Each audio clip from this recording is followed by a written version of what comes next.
Welcome to Tanya's Unplugged Life.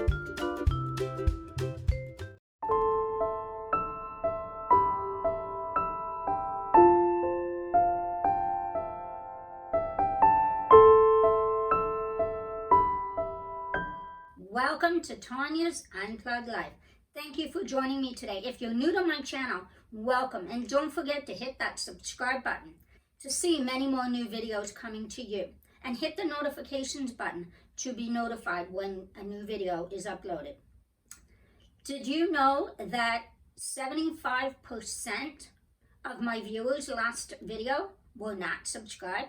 So please hit that subscribe button and take a look at some of my older videos. They may be of use to you. And if you are a member of my community, it's great to see you back today. Today I'm going to be talking to you about the narcissist's favorite catchphrases, what they are and what you need to look for when dealing with a narcissistic personality. Let's get right into it. The 8 favorite catchphrases that a narcissistic uses in a relationship, whether it's a personal relationship or a business relationship or a friendship. Number 1, you're overreacting, you're sensitive. They believe that as long as you are second guessing your reality, thoughts and memory, then you won't think it's their fault or their reason for the issue. Putting blame on you. It's never their fault. Oh my goodness, it's never a narcissistic's fault. Number 2, you're crazy. No one will believe you.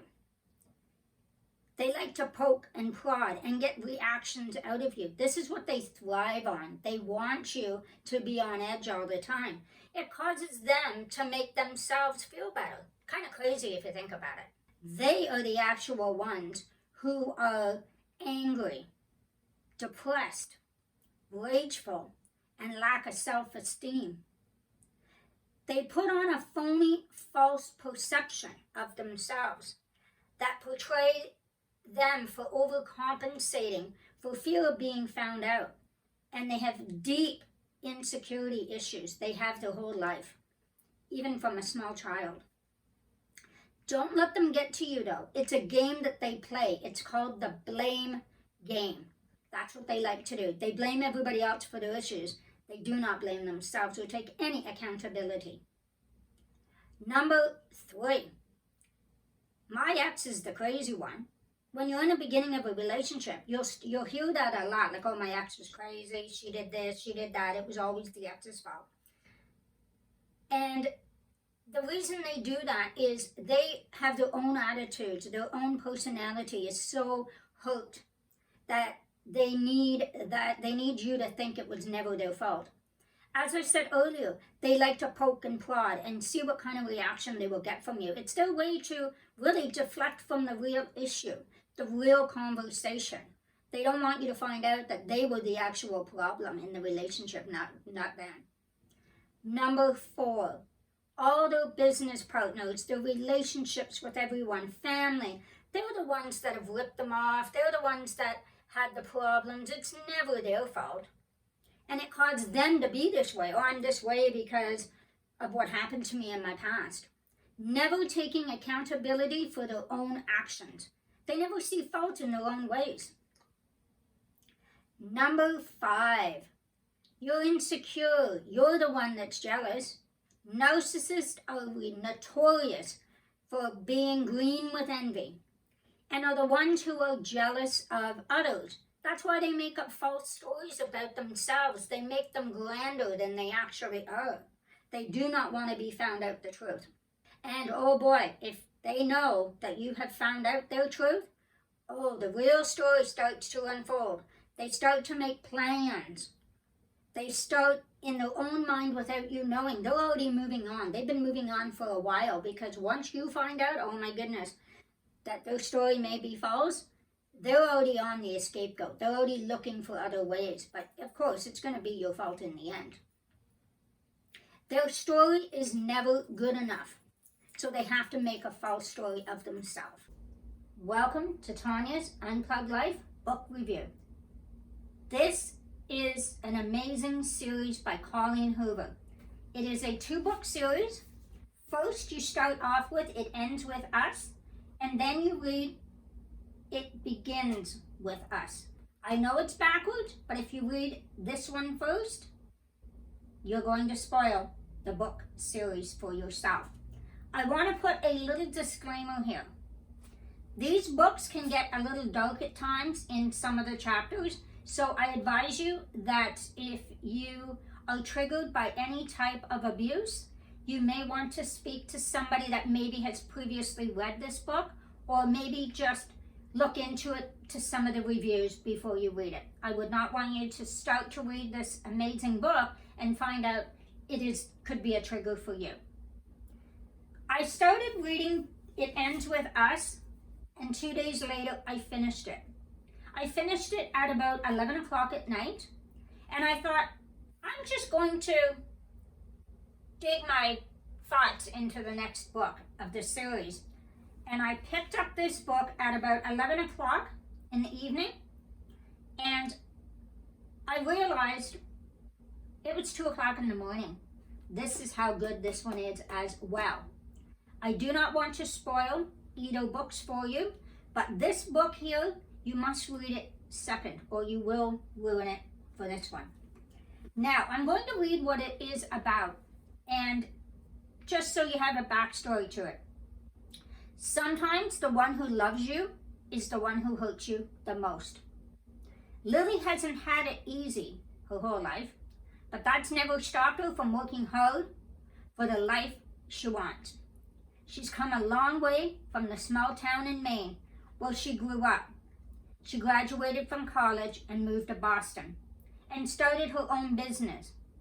So when she feels a spark with a gorgeous neurosurgeon named Ryle Kincaid, everything in Lily's life suddenly seemed almost too good to be true. Ryle is assertive, stubborn, maybe even a little arrogant. He also is sensitive, brilliant, and has a total soft spot for Lily. But he's a complete aversion to relationship is disturbing. As questions about her new relationship overwhelm her, so do thoughts of Atlas Corrigan, her first love, and a link to the past she left behind. He was her kindred spirit, her protector. When Atlas suddenly reappears, everything Lily has built with Ryle is threatened. With this bold and deeply personal novel, Colleen Hoover delivers a heart-wrenching story that breaks exciting new ground for her as a writer. It Ends With Us is an unforgettable tale of love that comes at the ultimate price. I highly recommend this book for young teens, whether you are a lady or a man. I recommend it because it's a book that shows young adults that what you see on the outside in the beginning can change in a heartbeat. And abuse is not tolerated and should not be tolerated by anyone. It can be a vicious cycle in families. If you or a loved one you know is dealing with domestic violence or any type of violence in any relationship, I'm going to put a hotline down below. I am also going to link both of these books in the description below so that you can pick up your own copy.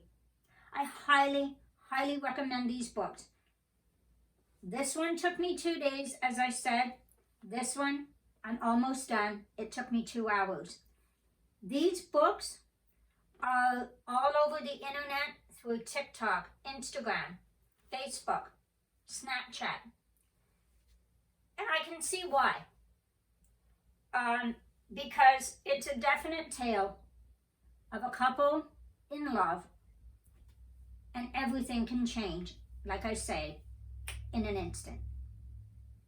Love can be very fun, energetic, and can take you to your knees sometimes, but it can also be very painful, hurtful, and not expected. So like I say, I'm going to put the links down below if you need them. Thank you for listening to this review. I plan to do many reviews in the near future. So if you liked this review and you liked this video today, give it a like, give it a thumbs up, and please subscribe. I would love to see you in my community and to support you along the way. My videos are about health, wellness, and everyday life. And I hope to see you in the videos. So stay tuned for the rest of this video today. And I hope you enjoy the new series. Enjoy. Number 6, you have trust issues. You know that because they are the ones that have lied to you throughout your relationship. When they accuse you of the trust issues, because now you're on to them, let me tell you, they will blame you, like I've always said. Number 7, who will believe you? They have already smeared you and your reputation and your character. They have already lost the credibility. When you break up or end a professional or personal relationship with them, you are the bad guy. You are the one that is in the wrong. But you know, and others know, what they are like. They have others who believe them because everyone loves them. Everyone thinks they are a great person. They hide their real self from the outside. Once you get to a place in your recovery, if you've already left a narcissistic relationship, once you get to that place, that doesn't matter what they've said or what they've told other people, because those who know your character, and they know who you really are. They know your truth and know your reality. Most people can see right through it. Most people can see it. But when you're in a relationship with someone like that, you don't necessarily see it at that time. Number 8, you'll never find another one like me. I treated you well. I loved you. I did my best to make you happy. I did my best to make it work. They make it out to be, again, your fault. But always remember, you know your truth. Your family and friends know your truth. And they just don't know what goes on behind closed doors. Only you and your other partner or your friendship that you have with that person. You're the only two people that know what goes on behind closed doors. Narcissists do not go after the weak. They go after others and seek out friendships and relationship with those who have empathy, character, good, wholesome people. People that are talented, people that are loving and have empathy, and that they speak their truth. Talented and successful people. And you also bring good things to the table for them and their life. So if they've targeted you, you must be a pretty darn good person. Good for you. And keep that up. Keep your recovery up.